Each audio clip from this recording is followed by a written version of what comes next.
အားလုံးပဲမင်္ဂလာပါဒီနေ့ကဖြစ်စဉ်ကီမိုနိုဝတ်စုံလေးဝတ်ပြီးတော့တက်ပုံသွားရမှာဖြစ်ပါတယ်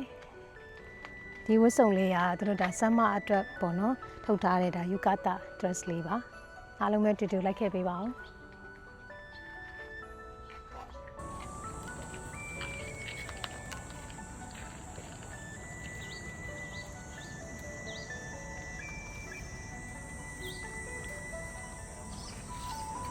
အခုကဖြစ်စဉ်ကကျိုတိုရောက်နေတာပေါ့နော်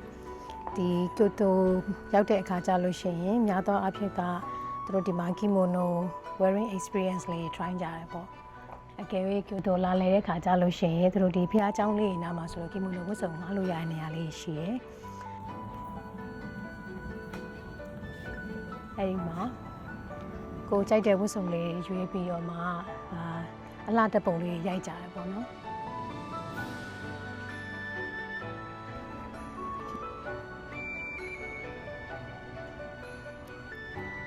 ကိုတော့ဓာတ်ပုံရိုက်တဲ့ခါကျရင်ဒီနားလေးတွေမှာဖျားเจ้าလေးနားမှာသူတော့ရိုက်လို့ရတယ်ပေါ့နော်ဒါမှမဟုတ်လို့ရှိရင်လည်းသူဒီမှာဆိုင်လေးရှိတယ်အခုဒီဆိုင်လေးဆိုလို့ရှိရင်သူက snacks လေးရောင်းတဲ့ဆိုင်လေးပေါ့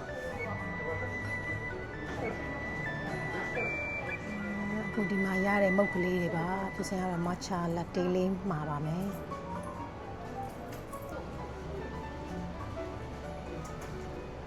လေးကလည်းချစ်စရာလေးပဲတပုံရိုက်လို့လာ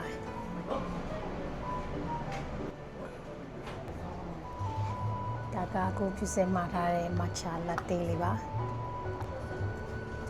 ရာသီဥတုကလည်းနည်းနည်းလေးပူတော့လေအခုခဏလေးနားပြီးတော့ matcha တောက်ပြီးတော့မှဆက်သွားမယ်နော်